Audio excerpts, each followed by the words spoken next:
When Christ is welcomed into your marriage, miracles begin. His mother said to the servants, "Do whatever he tells you." John chapter 2 verse 5. Every marriage begins with joy, dreams, and hope, just like the wedding at Cana. Couples promise to love each other through every season of life, believing that together they can face whatever comes their way. Yet, as the years pass, every marriage will encounter moments when its wine seems to run out. The wine may be our patience. It may be our understanding. It may be our communication. It may be our trust. It may be our forgiveness. It may even be the joy we once shared so freely. These moments do not mean that a marriage has failed. They remind us that we cannot sustain love by human strength alone. At Cana, Mary noticed the need before anyone else did. She saw what others could not see and immediately brought the situation to Jesus. What a beautiful reminder for every husband and wife. God sees every hidden struggle within our marriage.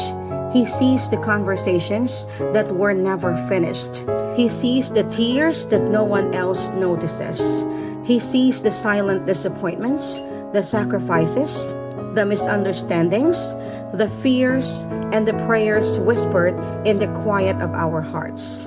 And the comforting truth is this: He never leaves us to face them alone.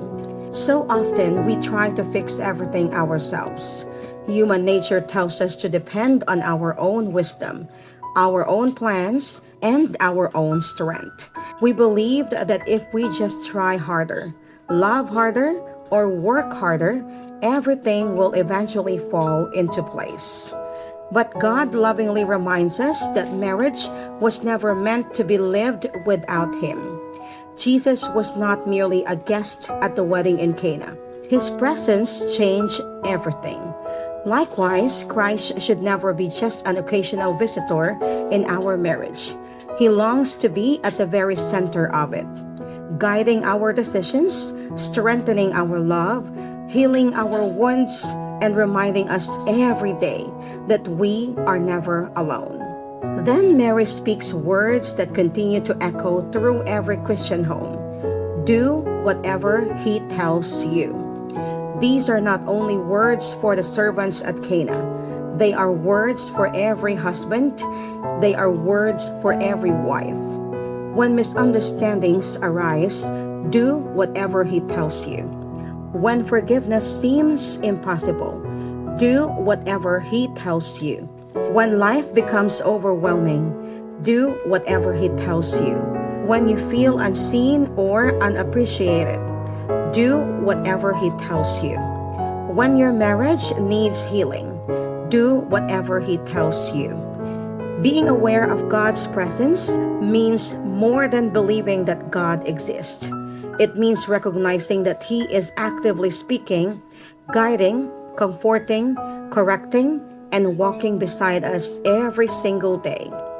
Sometimes His instructions may not make immediate sense. He may ask us to forgive before the apology comes, to love before love is returned, to remain patient while waiting for change, to pray together even when words are difficult to find, to choose humility instead of pride, to serve instead of demanding to be served.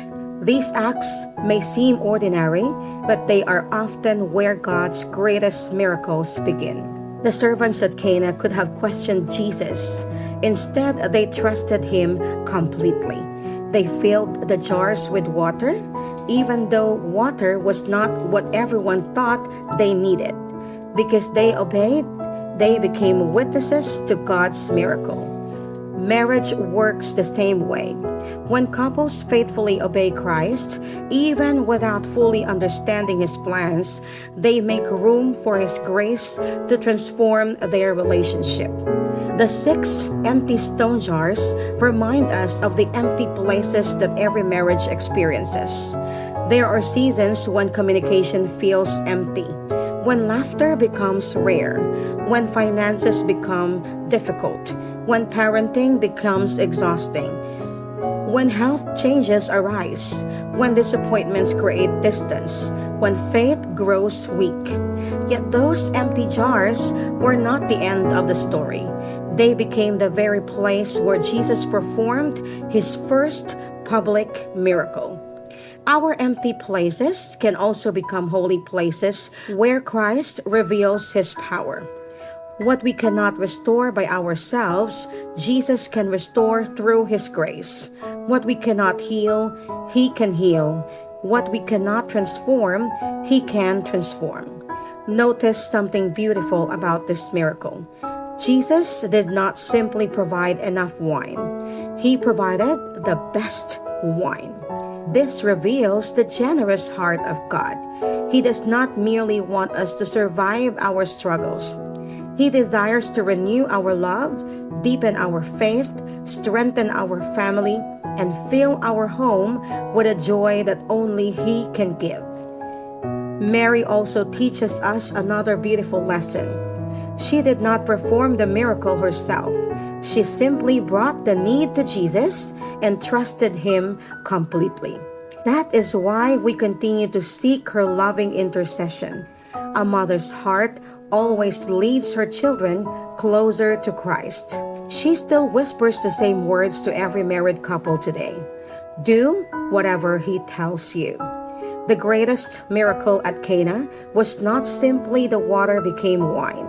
The greatest miracle was that ordinary people encountered the glory of God because Jesus was present among them. The same miracle is still possible today.